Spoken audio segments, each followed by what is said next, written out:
இவர்கள் திருந்த மாட்டார்கள், வருந்த மாட்டார்கள். நீ வா ராமலிங்கா என்று இறைவன் அழைக்கிறார். ஆனால் இறைவன் அழைத்த போதும் பெருமானார் வர விரும்பவில்லை. சர்வ ஆன்மாக்களும் அனுக்கிரகம் பெற வேண்டும் என்பதற்காகவே இறைவா என்னை அனுப்பி வைத்தீர்கள். ஆனால் இங்குள்ள எவரும் என் பேச்சை கேட்காமல் சமயமத குழிகளில் விழுந்து விழுந்து மாண்டு மாண்டு போகின்றார்கள். நான் எப்படி இறைவா வருவேன்? இவர்கள் அனைவரையும் திருத்திவிட்டு தான் வருவேன் என்று சொல்லி இருக்கிறார். அதாவது நாம் இதற்கு முன்னாடி ஒரு செய்தியை கேள்விப்பட்டு இருப்போம், அஞ்ச வேண்டாம் திருத்தி விடுவோம் என்று. இங்கிருந்த எல்லா மகான்களும் எல்லா ஞானிகளும் நம்மை திருந்ததான் சொன்னார்கள். ஆனால் நம்முடைய வள்ளல் பெருமானார் ஒருவர் மட்டுமே அஞ்ச வேண்டாம் திருத்தி விடுவோம் என்றார். அதன் அடிப்படையிலேயே இறைவனிடம் தெரிவிக்கின்றார், இறைவா பூமியில் உள்ள சர்வ ஆன்மாக்களும் அனுக்கிரகம் பெற வேண்டும் என்பதற்காகவே என்னை அனுப்பி வைத்தீர்கள்.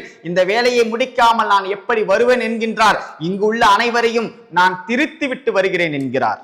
அந்நேரத்தில் எங்கும் பூரணராகி நிறைந்து விளங்குகின்ற இயற்கை உண்மை வடிவினரான சர்வ வல்லமையை பெற்ற அருட்பெரும் ஜோதி என்னும் ஏக இறைவன் நம்முடைய வள்ளல் பெருமானுக்கு ஒரு கட்டளையை பிறப்பிக்கிறார். அந்த கட்டளை என்னவென்றால்,